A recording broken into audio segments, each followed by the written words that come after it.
G'day, Ziggy D here, and welcome back for another Diablo 3 Reaper of Souls Legendary Set Crafting Guide. In this video, I'm going to be going over the ASHEARA'S set, what it does, and how to craft it in the most easy fashion. So, this set includes the ASHEARA'S Pace Pants, ASHEARA'S Finder's Boots, ASHEARA'S Custodian Shoulders, and ASHEARA'S Ward's Gloves. Hopefully I'm saying ASHEARA'S right, we'll find out later. I'm sure you guys will let me know in the comments if I'm not. But the 2 set bonus is 100 ore res, which is, you know, a decent amount of extra ore resistance. So this is a nice sort of starter set. Each of the items can roll higher than res, so it's a nice stepping stone set for a lot of characters. And the 3 set bonus is 20% life, which is actually pretty hefty. And if you have a decent amount of vitality, that will give you a lot of extra effective life. With this, compared to my normal gear, I go from something like 480k to 560k HP. So a pretty big HP increase. But the 4 set bonus is the one that makes you kind of decide to craft this set over other sets, you know. You can get toughness anywhere. But the 4 set bonus is pretty crazy good. I reckon this is a very good set in hardcore. This is going to be a very nice stepping stone for most classes and most characters until you can get your best in slot legendaries. So for example, I could use this if I didn't have my mage fists and things like that. I could use this in place of those until I got those better legendaries.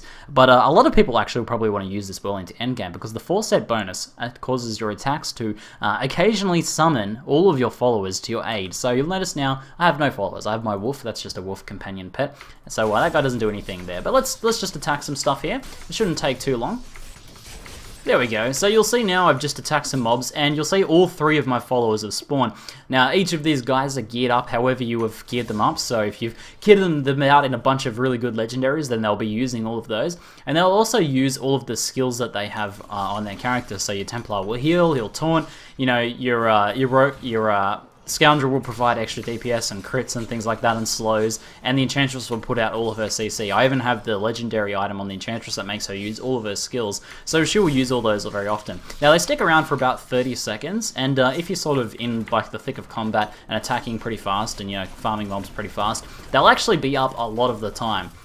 Now this means that, you know, although if you only have 1 follower with you, you'll have 1 follower with you all the time, and then when it procs, all 3 of your followers will come to your aid, and for the next 30 seconds, and, you know, as I said, you can keep it up a lot of the time. So in hardcore, this means extra targets to tank for you, and a lot of extra abilities to sort of heal you and protect you and, you know, take out the mobs and stuff like that. So very nice set bonus overall. I think a lot of people have kind of cottoned onto the fact that this is very powerful set bonus, especially in hardcore, but even in softcore, still a very nice sort of thing to have until you get those better items. So pretty impressive. Now the other thing is that I believe it also works in party games. I haven't tested that just yet, but a few people confirmed with me that yes, it does work in party games, and it's possible to summon all of your followers to your aid when you're with a party. So that's a nice extra feature there where you can actually have your followers in a party game, and you see they're back up again. They'll stick around for the next 30 seconds or so, unleashing havoc on my enemies. So let's head back to town, and I'll show you guys what you need to do to craft this item. So in addition to the basic Arcane Dust, Veiled Crystals, Forgotten Souls, Death's Breath that you need, and the white items, which at the very end I'll go over a location to farm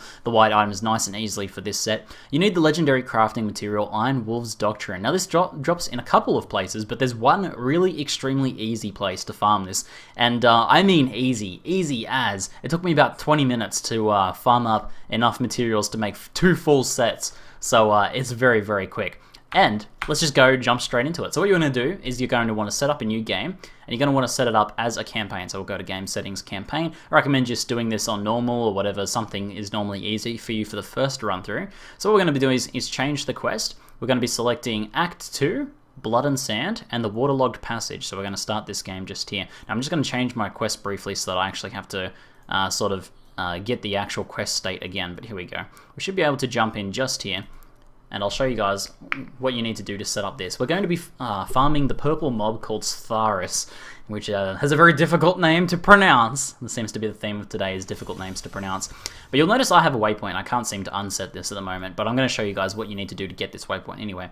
You're going to go to the Dalgar Oasis. Just set yourself up with a move speed ability, and so I'm just going to be using Vault with my Denetta set, nice and fast, and we're just going to be vaulting around the map until we get the very top of the map. So heading around this way, there's the entry for one of the dungeons, so we're going to skip this, and continue heading northwards, and we probably need to go over to the right here, because that would just be a dead end over there. So north, sort of to the north east up here, you'll see the bridge is just here. Now you'll see, here's Stharis here. Now it's very important that you don't kill him running through now. So we're going to leave him there. Hopefully our followers don't kill him. And get into here. Now when you get into here, you'll see checkpoint come up on screen. Now because I already have the checkpoint, it's not going to happen for me. So then what you can simply do is leave the game. So I'm going to just teleport back to town and I'll leave the game. And this checkpoint will be maintained. This is exactly like farming Manglemore back in the day before he was nerfed. So we're going to leave the game. And then what we're going to do is going to boost the difficulty up as high as you can handle doing Stharos. Now, Stharos has pretty low HP, you can kill him very quickly, but he does a fair bit of damage. He has a Lightning Storm ability and summons ASHEARA'S, so he's a little bit dangerous. If you're in hardcore, I'd suggest doing this on a pretty low difficulty, just to be safe until you know what you can handle. Now, I think like I can do like Torment 4 or 3. We'll do Torment 3 here. The drop rate on Torment 3 is pretty decent, and on Torment 1 it's about 30%, and it goes up from there, so do the highest difficulty you can if you really want to speed this up, but don't, you know, spend 10 minutes fighting him trying to stay alive and everything.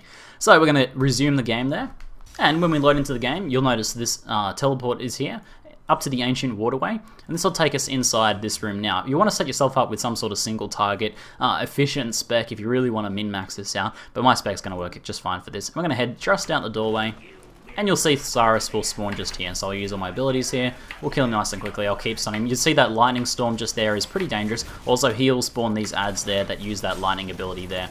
And there we go, 1 Iron Wolf's Doctrine.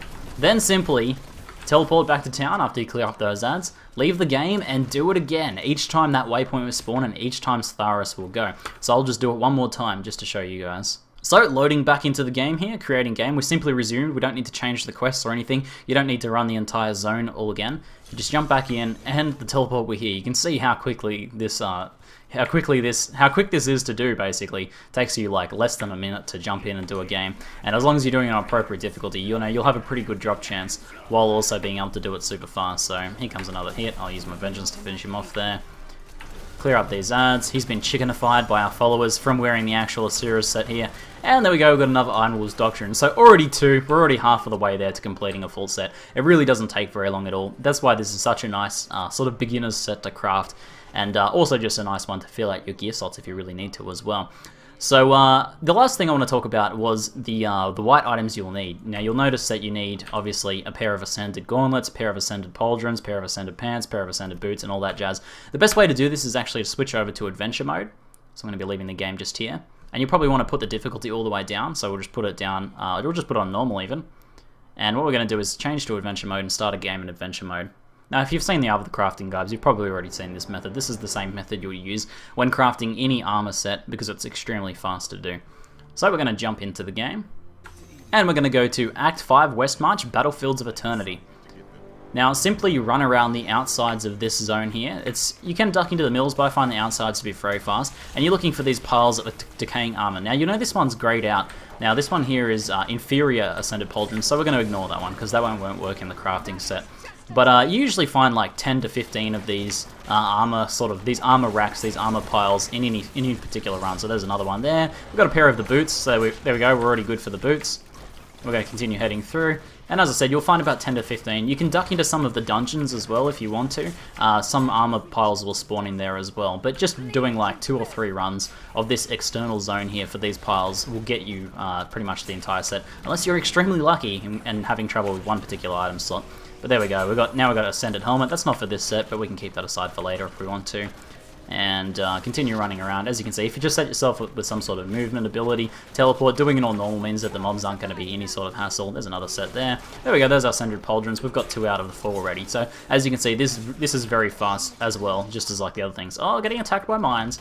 Very nice and fast. So the last thing I'll share with you guys is just some tips on what to craft, what to try and aim for each item set, just some basic recommendations. So when looking at the ASHEARA'S Custodian, the shoulders, this is your defensive slot. The one non-defensive thing you can put on this slot that's good for some builds is either cooldown reduction or reduced resource cost. Like for example, on my usual shoulders I have resource cost reduction, and that's a good one to go for. Otherwise you're just going to be going for dexterity, vitality, either armor or resist, depending on whether it's got a resistance as your secondary stat, or percentage life is also a good one to aim for there. You'll see these shoulders just here, my Pauldrons of the Skeleton King, are a good sort of thing to aim for there. Dexterity, vitality, armor, reduced resource cost, and a secondary resist. That's the sort of thing you want to aim for the shoulders, just a pure defensive slot.